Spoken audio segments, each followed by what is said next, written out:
Hey everyone, welcome to the Voices to Action podcast. I'm Ben Hookway, CEO of Relative Insight. And in this episode, we have got Tara Austin from Ogilvy Behavioural Sciences, who does some fascinating work looking at how to use behavioural science to solve client problems. So welcome, Tara. Thank you very much, Ben. So, Ogilvy's been a long-term customer of Relative Insight.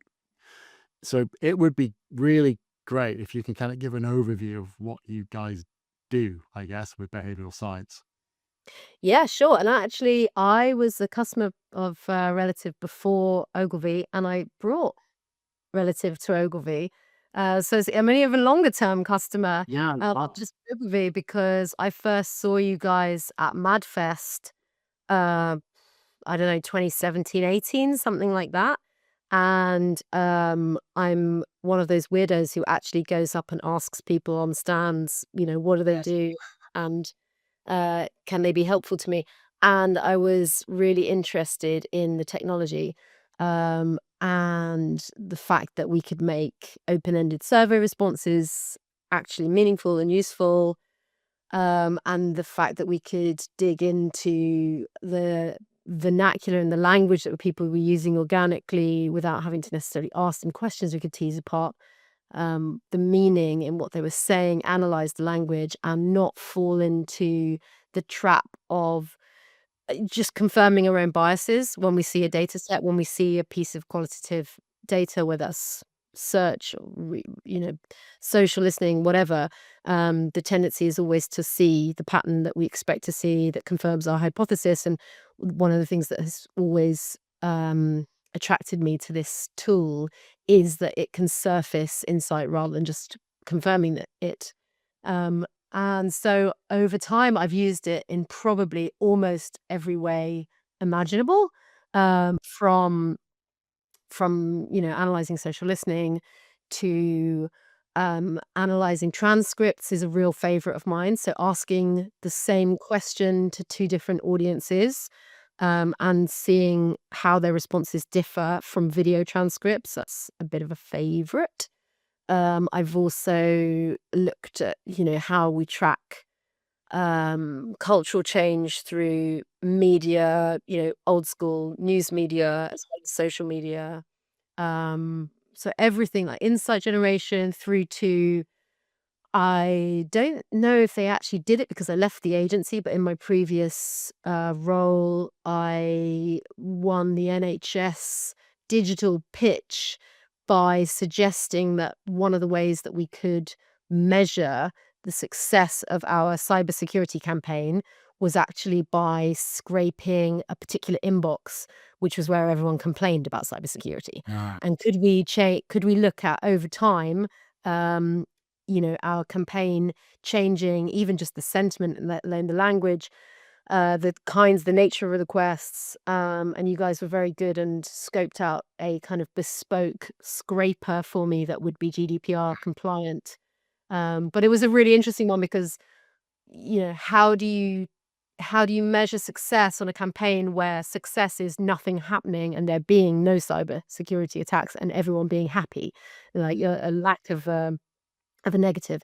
And so, I definitely, I've used the tool for yeah. everything, basically, I Yeah, think. so you've always been like, certainly when we met, that was kind of in the phase when people were just starting to realize the limitations of social media listening. And Mm. to your point, it was like massive confirmation bias. So, if I'm an auto manufacturer and I do a search for, I'm happy with my Ford, well, guess what? You're going to get results saying of people saying they're happy with Ford. It doesn't, but that's not really evidence of anything. I think what always really intrigued me was you guys really focused in on how people talk, actually. Mm. So it's not just maybe the differences in what people are talking about, but it's how they tend to express it and how quite subtle things can move the needle on that. Yeah, and what it can be indicative of from a psychological perspective. So, I've done quite a lot of work in my career on nicotine users and asking smokers and vapors exactly the same question and then analyzing their responses in sort of like video transcripts. Yeah. I remember seeing that, that vapors, for example, were like 3 times more likely, 3.7 times more likely to use collective language like us, we, and they, which we can then use as a data point to support the fact that vapors have more of a collective identity than smokers. That vapors, there's more of an in-group, out-group effect going on. And so typically, when we're using the tool, we will be marrying that up with the psychological insight. I remember, like, smoking, we'd see that it was like 10 times more likely for people to talk about other behaviors. So it was like alcohol and coffee and these kinds of, so we look at that. Okay, that's a bundled behavior. People are bundling smoking in with these other habits. It's stacked as a habit stacked on other habits. And so we can use this data and insight to validate hypotheses we might have about the psychology of the challenge that we're working on as well. So in that case, then, was it you had maybe the open-end question was like, I don't know, discuss how you either smoke or vape. And when people are talking about smoking, they're tending to talk about it in conjunction with other things. But when people are talking about vaping, it's more of a standalone. Yeah, yeah. Or not even as direct as that. They might just be using slightly different. I know that they were more likely to talk about the bundled behavior. It's not that when they were talking about vaping, they were necessarily saying, I do this with other people. But what's interesting, I think, with the tool is that we could see from the language that they were using that it was indicative of this more collective identity and communal kind of scenario, even through just like the grammar and things like this. So how does that sort of show up then in your work, which is, I guess, you're trying to put a behavioral science angle onto a particular client problem. Um, so what in your world of behavioral science, I guess, and maybe it's worth like just expanding that out a little bit in terms of what it is in your world and how it's defined. Mm. And then what sort of particular client problems tend to be the most suitable for the application of that? I mean, I honestly say to the team here that there is no challenge really that we can't use the tool on, because we do everything we do is involving human beings, and human beings use language. Like, that's how and almost invariably, either there's already language data sets that exist out there that we can scrape, which is great, or we can gather that, data pretty easily. And it doesn't matter if we're dealing with a brand or a business kind of challenge, or we're dealing with an internal challenge, and like we might be doing change management, or um, even just trying to understand a business and looking at its, I don't know, looking at its company reports year on year versus its competitive set. Just insight generation. I really don't think there is any pretty much any challenge that we can work on where there isn't some relevance for this kind of language analysis, because it's just a great tool for insight or for tracking. um it's difficult to point to where we've gone, okay, this insight has led directly to this piece of work, because we're consultants. So a lot of it is in, the front end research and insight function. We did a whole piece of analysis for the mayor of London's office, where we asked young men about, actually not just young men, we asked men in London about misogyny. And we were able to, I remember we were able to look at that, where we were able to analyze the responses of white men and men who are mixed race. And again, like, we never would have, even having like a diverse team and having members of our team who were black and mixed race, we never would presume to say this is what black men think of misogyny versus white men, if we didn't have the data from the tool that could say, actually, white men talk about misogyny, and they exclusively use this language of being old fashioned or awkward, whereas actually the black and mixed race respondents that we spoke to would talk about this. They were I think it was like 13 times more likely to talk about respect and, some of these nuances which might or might not be important to the campaign. They might or might not inform the campaign, Yeah. but we would never even be able to kind of respectfully share that back with the client or have really validate any kind of hypothesis unless we could let the tool do that for us because again, like we would be inherently biased in our own, but those kinds of insights may be important. Yeah. Um, and so I think it is really just a way that we can extract insight from these data sets without imposing necessarily our own bias over it. Yeah, it reminds me of like one of the first, after we kind of started making the transition out of law enforcement, one of the original projects we got sucked into very early was via another creative ad agency who had a very famous makeup brand Mm. as the end client. And this brand was usually targeted towards like an older demographic of women. Mm.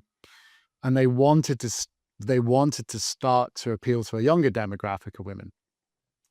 And what we ended up doing was getting a whole bunch of data, free-form data of how women talking about makeup.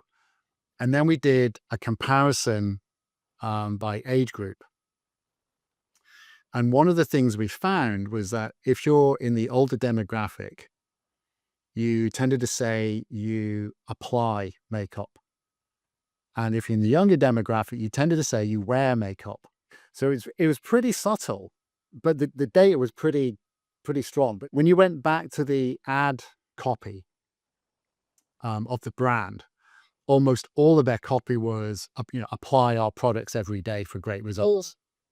So it was a really good example of a company saying the wrong thing, Mm. but not even knowing they're saying the wrong thing. Absolutely. And you want to be able to match your audience and at least have the insight. And I think one of the benefits, because I was just showing off the tool to some of my colleagues in New Commercial Arts NCA, who are part of the Ogilvy kind of group now, and I was sharing with them the work that we've done. But one of the bigger benefits actually for us is even just speed, because Mm. things like that kind of insight, you can get that immediately at the touch of a button. And if you've already got social media or you've already got transcripts or you've already got open-ended survey responses, internal comms and internal, lots of businesses have these like pulse, tell me what you think of working here Yeah. kind of surveys.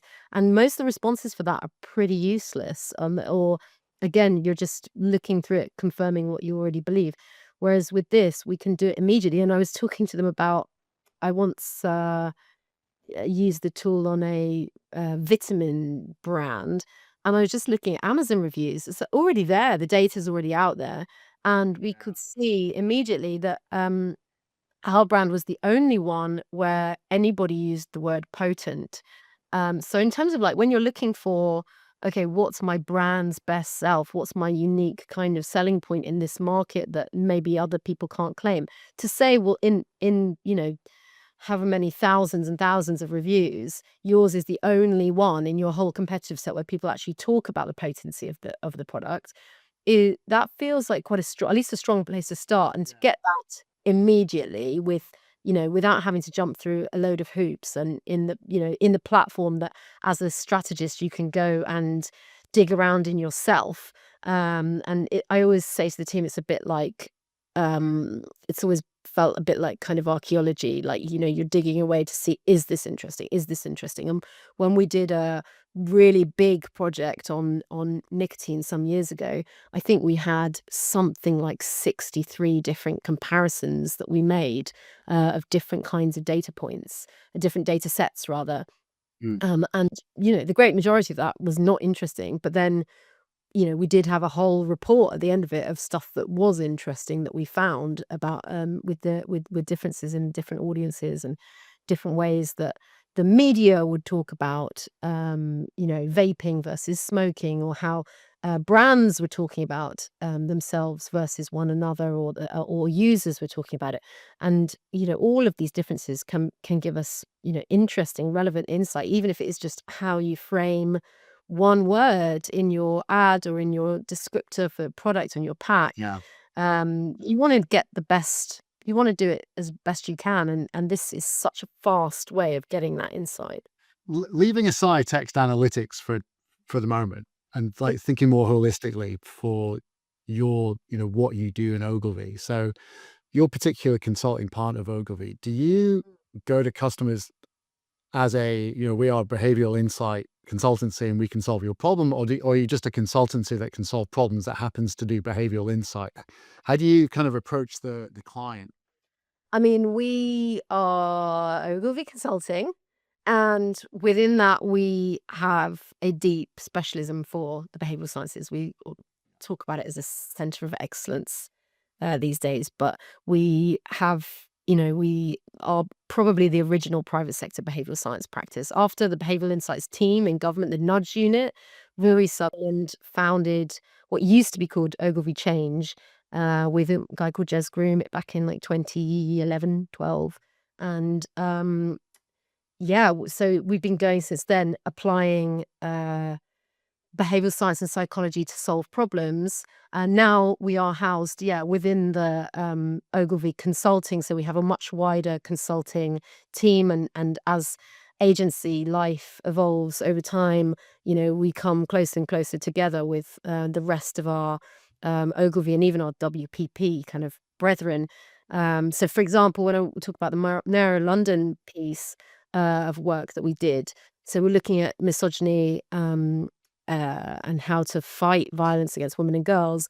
And in that case, we were engaged in the very front end. We were writing the strategy for that piece of work, the first campaign that we did with them, but working hand in hand with our Ogilvy advertising and Ogilvy PR partners, and that all came together in the campaign that have a word with yourself and then your mate. And then the intervention that we developed, which was getting people to actually use this word mate, with a really extended mate, like to show disapproval. Interesting. I remember this campaign actually. Yeah. Yeah, it is gone great guns for us. I mean, like it's in the school curriculum, the film that we produced. The campaign was like the second campaign for the intervention for the word was seeded with comedian, like, and we started a whole national conversation in which we generated quite a lot of pushback as well, which was exactly what we needed, because in order to have a cultural conversation, you can't just have necessarily everybody agreeing with you. We had to kind of win the cultural conversation, Yes.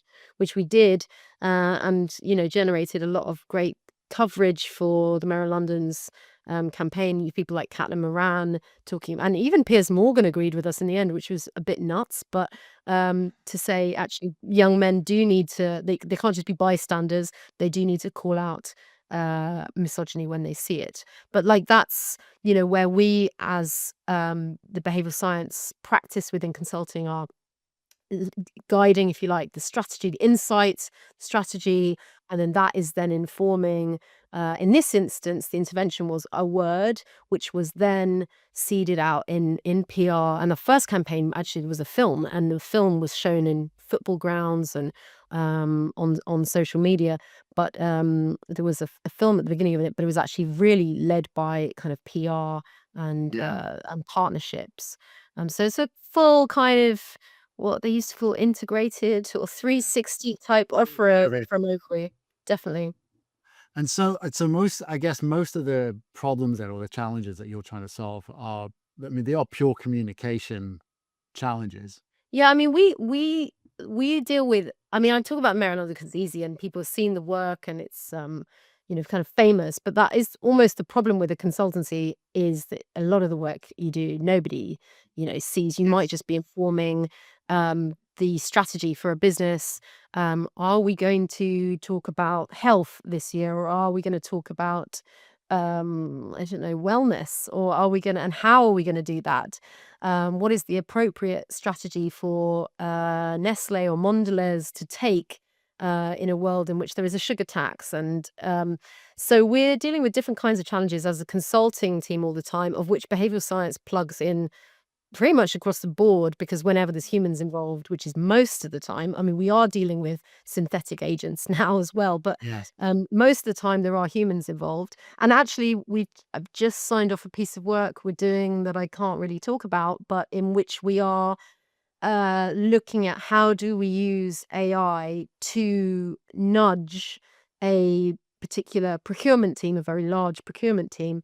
How do we nudge them to follow through with their jobs, use the correct forms that they need to use correctly? How do we use AI um, to nudge those individuals, and what do we suggest to AI is the right language to use and is the right way to approach these human people, because these Interesting. human people might not respond to being told at certain points of time what they should be doing, and that they might be being watched in doing that. That's really interesting. Yeah. So we've seen examples of this in call centers, for instance. So, Yeah, yeah. and I like to talk about, there is a difference between efficiency and efficacy.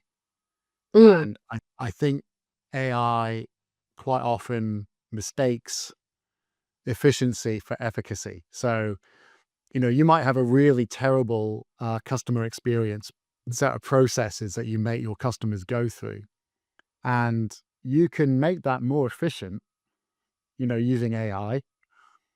But all you're doing is kind of like really hacking off your customers in double time, you know.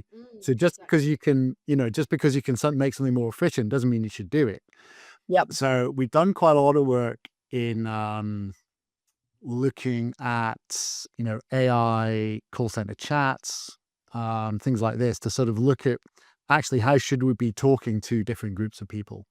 We're looking not just at looking how we divert calls from the switchboard, but we're looking at how should you actually be phrasing things with AI.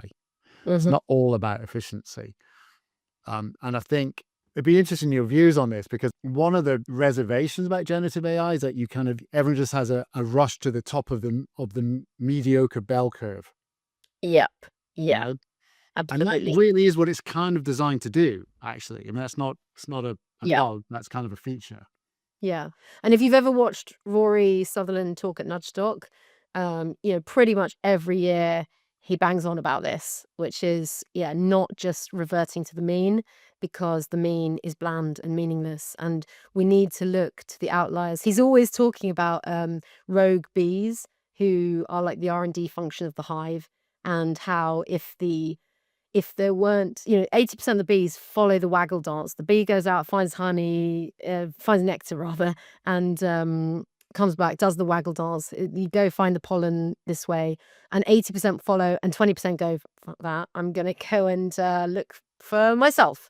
And actually, he's quite fond of saying that if what is it like, if the compliance officer was involved, then the hive would be dead, because actually you would have reached maximum efficiency, but then all it takes is something within that system, and if you look at the complexity of the system, something fails, and then the whole hive dies. And instead, when you've got this 20% R&D bee, rogue bees as they call them, I think, then you are more resilient. And it's interesting because I've got a young baby now, and the one thing that I think about the world, because I have no idea whatsoever is going to happen in the next coming years, but the one thing I do know is that I can only really teach him resilience, because everything else I think might be the future, might be important,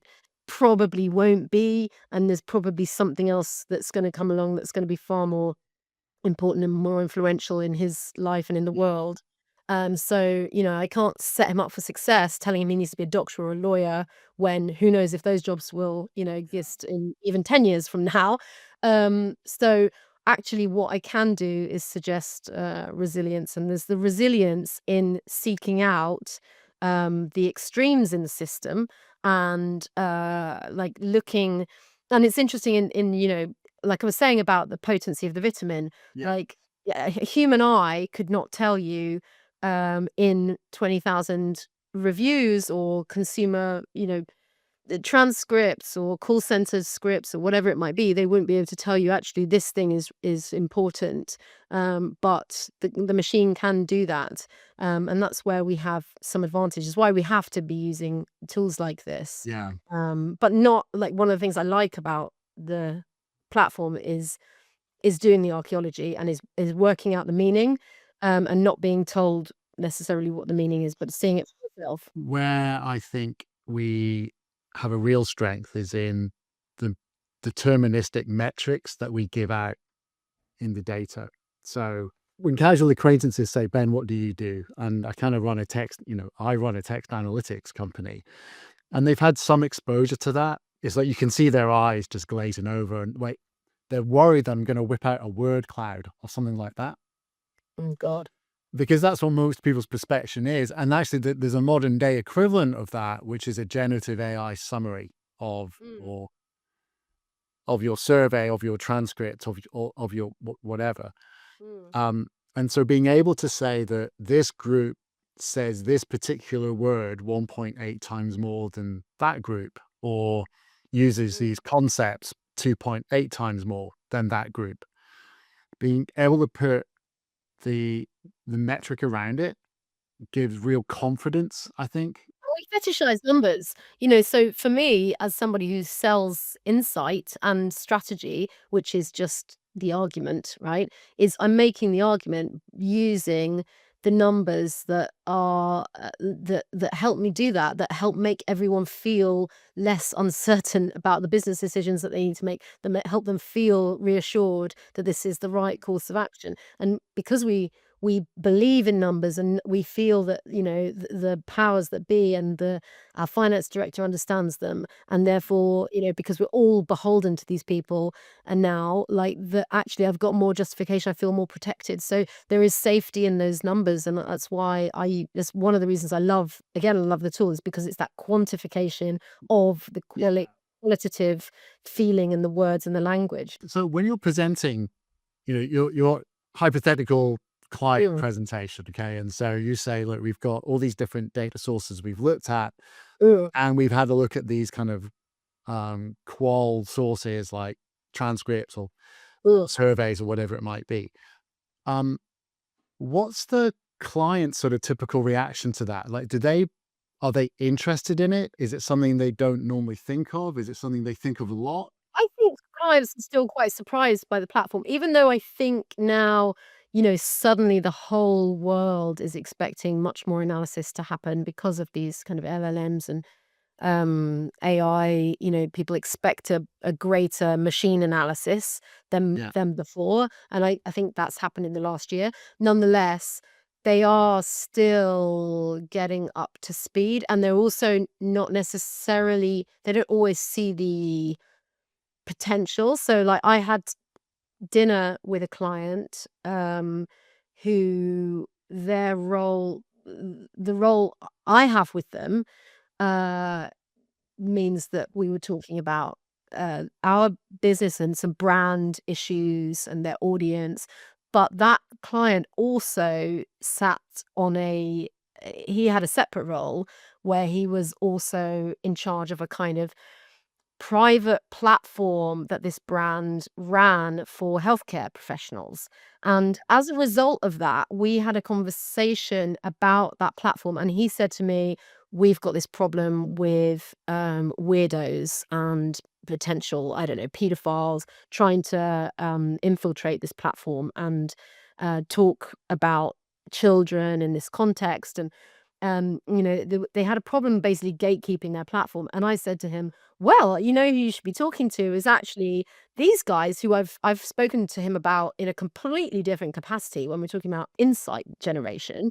But he hadn't put it together that actually the work that you guys historically did was Mm. detecting people that were not who they said they were, and in exactly that kind of space. And so sometimes it's just, I think clients are becoming more familiar with the need to analyze um, big data and natural language, but they don't necessarily always see the potential, I think, in this platform. So they're still maybe surprised at what you can the depth of what you can get out of it still. So, Yeah, yeah. yeah. So, yeah, I think we see this quite a lot, is that I think quite often it's used most senior stakeholders see it as supporting evidence rather than seeing it as the evidence. So, Ye the classic would be there's some other sort of analytical, method that you use, and then there's maybe a verbatim somewhere sort of Yeah. supporting it. Um, so most of the success we've had is in the metrics is really exposing the right metrics quickly enough to the senior stakeholders, Mm. because they tend to have very little patience for vagueness. And text analytics historically has actually been quite a vague output. It's been word clouds or sentiment, or now it's the summarization in Gen AI. So Mm. I'm not surprised that a lot of people have that attitude. And I mean, the other thing is, like, a metric is kind of what people will organize a company around. It's how you align people. It's how you measure stuff. Mm. I mean, the thing that I'm getting a bit from the team at the moment is, if they're not that familiar with the platform now, they will say to me, "Oh, well, can't I just stick this into our we've got an internal, AI tool. Can't I just stick it in there and won't it summarize the differences for me?" And, and you have to correct me if I'm wrong on this, but, like, my view is that it can, but it's not intelligent. It is just analyzing one word after another. It's not really giving you any deep meaning. It may well hallucinate what the meaning is there, or invent it based on the relationship between words, because my understanding is that your neural net has been programmed by a human so that the meaning is fixed by what human beings determine is meaningful, and therefore you can extrapolate these numbers that are also statistically meaningful in terms of the differences between certain data sets. And therefore, yes, we can maybe summarize the differences between data sets with our internal AI, but whether or not that's robust, I mean, it's just kind of, it could be making up. Yeah, the way I talk about this is really you got to think about the right technique in AI at the right time in order to get the right outcome. So it's not a case of this or that. So Mm, what you want to be doing is, also we use what we call a deterministic method. So if you put three inputs into our system, you'll get the same output every single time. mm, So we'll be able to tell you that an older age group say they apply makeup yeah, 1.5 times more than this group, and it'll say that every single time. yep, Um, and so where and so that is really important for um, something I call MIA, so metrics, evidence, and audit. So obviously, we produce a metric which gives you evidence. In some cases, that's super important because you need actually an audit trail. But mm, no matter what, it's very rare someone will make a substantial decision without metrics, evidence, and audit. Where generative AI is fantastic is taking those metrics and explaining it and putting it in a mm, narrative to somebody yeah, automatically. So, yeah, um, you know, it, before generative AI came along, we would be selling dashboards and we would be training people how to, input language and do mm, that comparison and go to the dashboard and blah, blah, blah, blah, blah. And then, put it into a PowerPoint deck and then, walk it down the hall and then hope that that person then puts it to their boss, mm, so on and so on. But nowadays, all of that is done with generative AI. So it takes the metrics we produce, it embeds them into an automatic report. yeah, Um, it can, in some cases, we have customers who take that and have an automatic distribution to senior stakeholders on a customized basis. mhm, So that's where generative AI is fantastic, is for the narrative and propagating the story out yeah. actually in a digestible way. It's like you gotta have the actual content that's meaningful. Like, what is the meat? And then it can serve it up to you. Yeah. But it's like, I need an actual meal here, and I don't wanna be eating plastic. Like, Mm. it needs to be something that is meaningful, and that I can validate. I mean, we've had customers who've, said, I think we've gone through the, "Oh, we can build this ourselves" sort of Mm. phase. Some really, really big technology customers of ours who obviously I cannot say who they are. There was the classic kind of, "This is really interesting. Thanks very much. We'll build it ourselves." And then, of course, 9 months later, they couldn't build it themselves. They came back and they ended up buying our stuff. So, Mm. you know, it's yeah, so generative AI for us has been fantastic because what it really allows us to do is get the real value of what we do out to the right people quickly in the right way. Well, And then the other thing is, I think what we've seen is senior stakeholders are, to your point earlier, they are more aware of all this data that is out there that they should be. yeah, that And they should the be analyzing.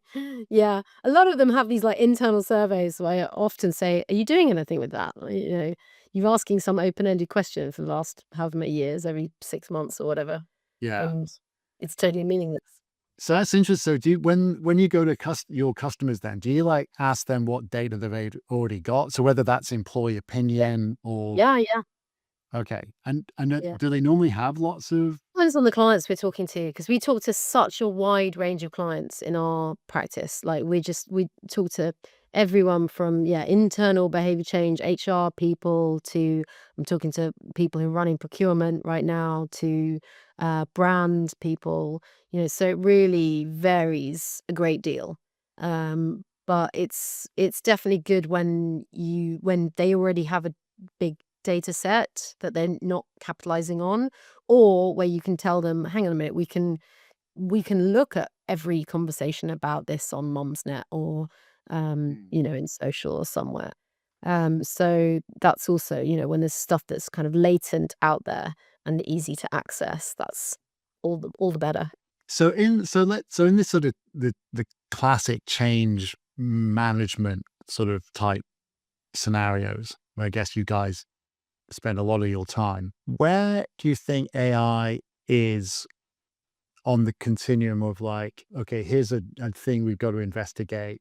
Quite often what we would see is like, okay, here's the innovation group are gonna go and use your thing, and they'll maybe do a pilot, and then it might work, it might not.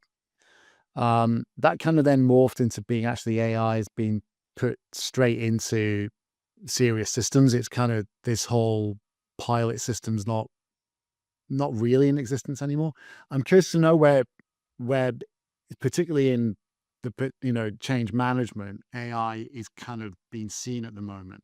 Yeah, I mean, certainly we're getting briefed. We're working on projects that are AI adoption. Our biggest AI adoption project is actually for WPP, which I think has about 117,000 employees worldwide, and we have our own platform, which I would love it if Relative were within the platform, because one of the challenges I think we're already seeing is we are great adopters of this technology as a business. Certainly the consulting business is probably at the very, very top, leads in all of that. But can it make us lazy? Is a worry that I have, because there's so much that is available, so much analysis that can be done at the click of a button. And actually, Relative does require, in my experience, a bit more digging around to impose your own human view on what is coming out and say, wait, is this meaningful? Is this meaningful? It isn't. Rather than just regurgitating. And I think, I think we're going to see a reaction in the coming years to a lot of AI kind of bump that's out there that's not terribly meaningful. And it's our job as consultants to be discerning and not just share everything and not share what AI thinks is meaningful, because yeah, a lot of it is kind of guff. But in terms of adoption, certainly and that's why I'm having this conversation, is because we're already kind of peaking a little bit in terms of seeing what it can do, and what where the human boundaries are. But certainly a lot of our clients are nowhere near where we are. So we are working with them on AI adoption, and even things like, okay, the agent has entered the chat. Like, how do you feel about that? Like, what is the agent saying within that chat? Mm. If you're on your kind of Copilot or your, I don't know, Slack AI, how do we make sure that these agents are well received, and how do we avoid, I don't know, the uncanny valley, or like some of these other kind of technological challenges that we face, or just resistance and lack of adoption, because every business wants those efficiencies, even if that does not match up always with effectiveness. How do we make sure that we are helping our clients accelerate their businesses as best we can? And but there's a lot of humanity in all of it, and also recognizing the fears that people have, and tackling those in the best possible, most human way, to reassure people it's all part of it. Yeah. Definitely. Well, maybe we just leave, like, recognizing the humanity. That's probably a nice place to leave it. What's weird is that we're now talking about humans. I mean, we've been talking about humans for a long time because of our business, but now everybody's talking about, oh, the human agent.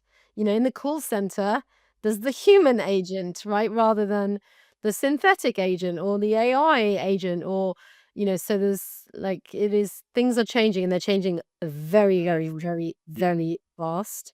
So the only thing we can do is be as resilient as possible with as many tools as possible at our disposal. Yeah. So All right. yeah.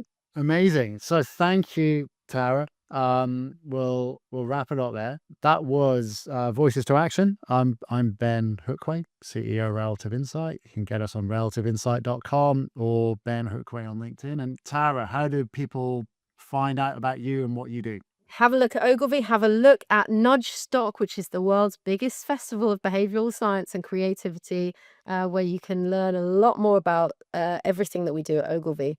That's the place to go. Yeah, highly endorsed, actually. Nudge Store is fascinating, fascinating content. Okay, thanks very much, Tara. Thank you.